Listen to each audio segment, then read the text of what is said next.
Kerajaan Umayyah merupakan kekhalifahan pertama setelah era Khulafa ar-Rasyidin dalam sejarah Islam. Nama kerajaan ini diambil bersempena nama Umayyah bin Abdul Syams bin Abdul Manaf, iaitu salah seorang daripada pemimpin keturunan Quraisy. Pengasas bagi kerajaan ini ialah Umayyah bin Abi Sufyan. Kerajaan Umayyah memerintah selama 91 tahun bermula pada tahun 41 Hijrah hingga 132 Hijrah dan dipegang oleh 14 orang khalifah.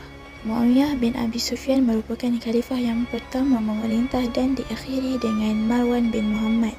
Kerajaan ini meliputi sebahagian besar benua Afrika, Asia dan Eropah.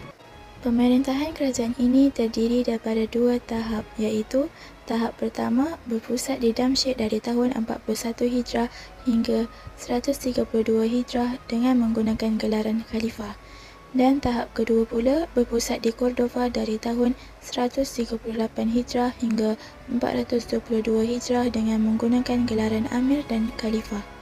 Antara khalifah-khalifah kerajaan Umayyah yang terkenal ialah Muawiyah bin Abi Sufyan, Abdul Malik bin Marwan, Al-Walid bin Abdul Malik dan Umar bin Abdul Aziz.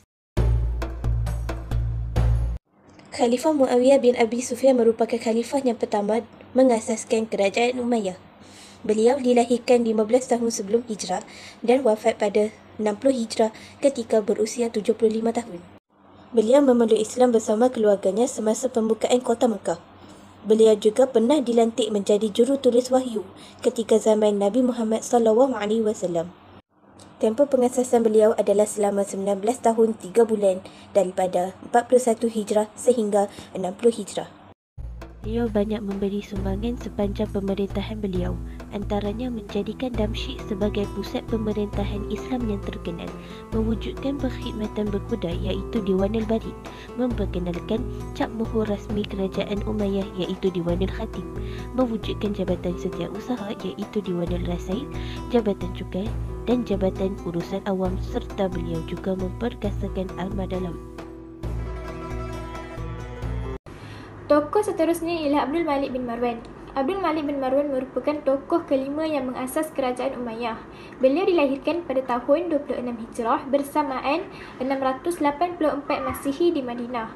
Beliau dijadikan khalifah pada tahun 65 Hijrah dan mengasas selama 21 tahun.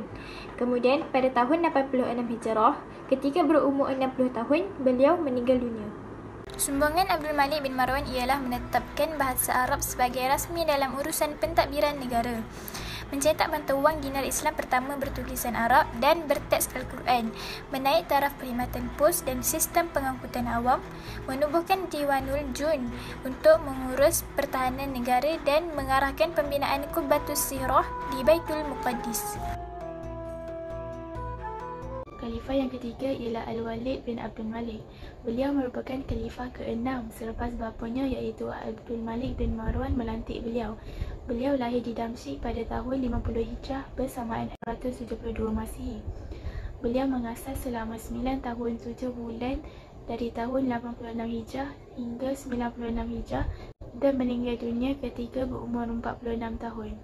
Khalifah Al-Walid bin Abdul Malik juga telah banyak memberi sumbangan. Antara sumbangannya adalah membuka wilayah baru Islam seperti Andalus dan India, memperbaik dan mempercantikkan seni bina Masjid Nabawi, membina banyak masjid baharu seperti Masjid Umawi di Damsyik yang bercirikan seni bina Islam.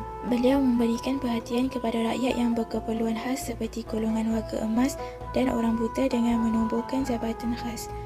Tidak lupa juga, beliau menggalakkan pembinaan bangunan baharu bercirikan seni bina Islam serta memperbaik jalan raya menuju ke negeri Hijaz bagi memudahkan perjalanan ke Baitullah Al-Haram. Khalifah yang terakhir ialah Khalifah Umar bin Abdul Aziz iaitu khalifah yang ke-8. Tempoh pengasasan beliau hanyalah selama 2 tahun 5 bulan iaitu daripada 99 Hijrah sehingga 101 Hijrah. Beliau menghembuskan nafas terakhir beliau ketika berusia 38 tahun. Walaupun tempoh pengasasan beliau amat singkat berbanding khalifah yang lain, beliau telah memberi banyak sumbangan. Yang pertama ialah beliau mengecualikan cukai jizyah terhadap kafir zimmi sehingga ramai yang memeluk Islam. Yang kedua, beliau mengeluarkan arahan rasmi kepada Ibnu Syihab Az-Zuhri untuk membukukan hadis Rasulullah SAW. Yang ketiga, beliau membina rumah transit untuk para pedagang dan menaik taraf infrastruktur untuk kemudahan rakyat seperti hospital, jambatan, perigi dan jalan raya serta sistem pengangkutan awam. Akhir sekali, beliau mengasaskan Dewan Penasihat yang dianggotai oleh para ulama untuk memberikan nasihat kepada khalifah. Terdapat 6 faktor kegemilangan kerajaan Umayyah. Dari segi agama, Khalifah Umar bin Abdul Aziz telah menyemarakkan aktiviti keilmuan seperti pengajian Al-Quran dan pembukuan hadis.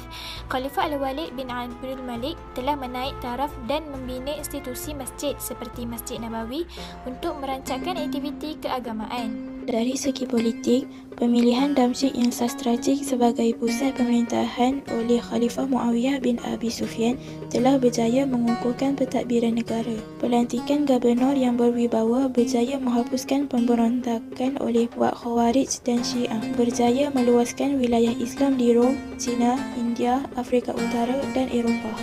Dari segi ekonomi, pengurusan Baitulmal yang cekap sehingga hasil pendapatan negara melebihi keperluan. Contohnya, pada zaman Khalifah Al-Walid bin Abdul Malik, kerajaan berjaya memanfaatkan hasil daripada pertanian dan perdagangan untuk membangunkan negara. Dari segi sosial, penjagaan kebajikan rakyat menerusi bantuan kepada golongan yang memerlukan dan penyediaan kemudahan asas seperti masjid, jalan raya dan hospital. Hubungan erat antara pemimpin dan rakyat mewujudkan suasana perpaduan dan harmoni dalam masyarakat. Dari segi ketenteraan, pasukan angkatan tentera yang berdisiplin dan bersemangat jihad dalam mempertahankan agama dan negara. Kemudahan pangkalan tentera dan kapal perang yang dilengkapi dengan peralatan perang yang canggih, mengadaptasi strategi peperangan dengan meniru corak gerakan daripada Parsi dalam ketenteraan. Dari segi pendidikan, menjadikan masjid dan istana sebagai pusat perkembangan ilmu pengetahuan. Galakan daripada Khalifah Abdul Malik bin Marwan dan Umar bin Abdul Aziz agar rakyat menguasai pelbagai ilmu nakhli seperti Al-Quran, tafsir, hadis dan nahwu. Bagi faktor kemerosotan pula ada 3 aspek, iaitu aspek pertama, aspek politik. Sistem lantikan khalifah secara monarki menimbulkan perebutan kuasa dan persaingan dalam kalangan anggota keluarga. Pemberontakan oleh puak Syiah dan Khawarij serta golongan yang tidak berpuas hati dengan penubuhan kerajaan Umayyah. Dari aspek sosial pula, sikap taksub antara kabilah Arab Utara dan Selatan sehingga mencetuskan perpecahan dan gerakan sulit untuk menumbangkan kerajaan. Sikap diskriminasi sebahagian khalifah terhadap golongan muwali seperti bangsa Parsi dan Barbar dalam pemilihan jawatan gubernur. Dan aspek terakhir ialah aspek akhlak. Khalifah mengamalkan cara hidup mewah dan boros dalam perbelanjaan sehingga menimbulkan rasa tidak puas hati rakyat. Kedua, keruntuhan moral dalam kalangan khalifah kerana cenderung kepada hiburan dan kekejaman. Terdapat 6 iktibar yang dapat kita perolehi daripada kerajaan Umayyah ini. Yang pertama, kita hendaklah memartabatkan ajaran Al-Quran dan Al-Sunnah dalam urusan kepimpinan agar syariah Islam dapat ditegakkan. Iktibar yang kedua pula, kita hendaklah mencontohi sifat-sifat mulia yang ada pada khalifah Islam seperti zuhud, tegas, berilmu dan bijaksana. Iktibar yang ketiga, kita hendaklah menjaga hubungan yang baik antara pemimpin dengan rakyat agar hidup harmoni. Yang keempat, kita hendaklah menjaga kebajikan sesama rakan agar mengeratkan kasih sayang. Yang kelima, kita hendaklah memiliki semangat jihad yang tinggi dalam mempertahankan kedaulatan negara. Dan iktibar yang terakhir ialah kita hendaklah berusaha meningkatkan ilmu pengetahuan agar dapat memberi sumbangan kepada umat Islam.